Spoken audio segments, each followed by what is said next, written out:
We are back. This past week, had the flu.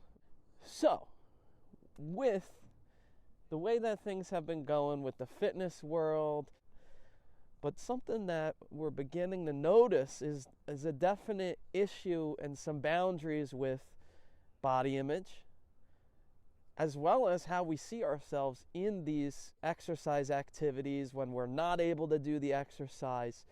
And back to having the flu. So I'm coming back to exercise. I lost 12 pounds in 5 days. So I was in a bulk. So unfortunately, it's kind of a step backwards. And it is pretty frustrating when you get back and you gained a bit of strength and now you're going to go backwards. But the important thing is that you still have the opportunity to enjoy working out. Now, with that said, the first time I started to notice a shift in my mind was really in the past when I was involved in baseball, basketball, all, XYZ sports, wrestling, whatnot. Someone in my life who is quite important to me suggested that life isn't all about what you're doing and what you're putting out there. There's another separate element, and that's up here.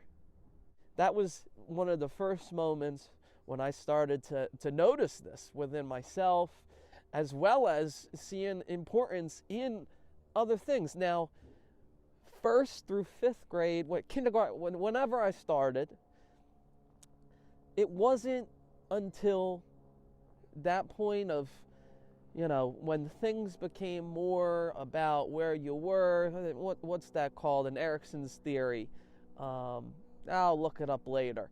But more importantly, it's basically when it becomes more societal, right? We look at ourselves and we look at others and we start to compare and contrast. And it does put a little bit of damper on what we truly, genuinely want to do. And we start to adhere to what others want us to do, right? So having that said, there was still an element that I was very fortunate to be able to continue through my parents, especially my father would go and throw the football with me. And that was something that was really a major element. And so, fast forward though, as I started to distance from some of the more old school team sports to the more individuals, which is interesting, I became very close with teammates. Right? And I formed bonds in high schools that still last today. And maybe we'll see them in a video. And there was still this ineffective level of myself, right? I would still have freakouts. I remember one time, even in college, where I injured my knee earlier in the season. I was having this year of my life doing the decathlon. And we'll talk about that. Maybe there'll be a beer decathlon in a future video. I was having the season of my life, and then I had tendonitis in my knee for the rest of my season until that rowing meet. And I kind of took some time off. I would just throw javelin because when you have the tendonitis, you can't really be doing the training and lifting, running, and throwing and jump, all that, because you won't let it recover. But I wasn't really an individual thrower, individual runner. It was really, you did a bunch, or that's why I did it, because I'm average at everything, not good at one particular thing. But I have this injury and I do the decathlon, and it was just very disheartening from where I had been to the times and distances I had been running at that meet. And I went out into the trail or the wood area of Rowan University and I started yelling. I was pissed. I was upset. And, was that really effective for me? Maybe it was effective in the sense of that moment, but did that actually help me? No. Having that said, the next year, I had an injury in my back that I've talked about before on this channel, and that injury took me back quite a bit. A back injury, back, neck, or you're not really able to do much. But that right there goes to the heart of this video. I was then able to put my energy, my mind into something else again. And this really started to bolster my own self-confidence beyond what I did on the field, what I did in the game, whatever you want to call the sport, however you want to see it.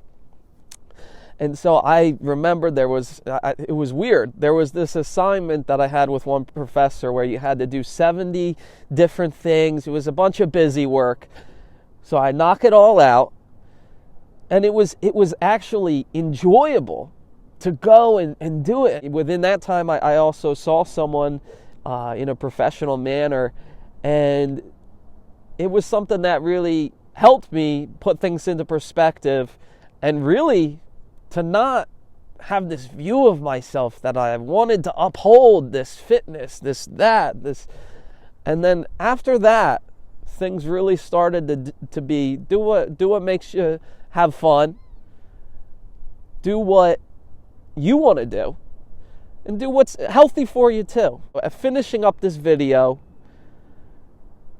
closing it out, big thing that I've realized in my very fortunate field that I'm in, of therapy, is that self-worth might be reflective of other outsources, but it's truly determined within the self. So why are we allowing the other portions of this to dictate where we go? Even though we know that it is formed and it's very difficult to confront, and it's not a perfect situation. It's on a continuum, that there's continual growth within myself, within everyone. This is a big thing that I'm hoping to bring to this community of YouTube, whatever, the 5 people who watch this video, to really see and really look at ourselves, to find worth within ourselves and enjoy our time doing the things we do, but find the worth within ourselves as human beings. And when I say that doesn't mean think that you're the greatest person ever. It means look at yourself like a human being. See ya.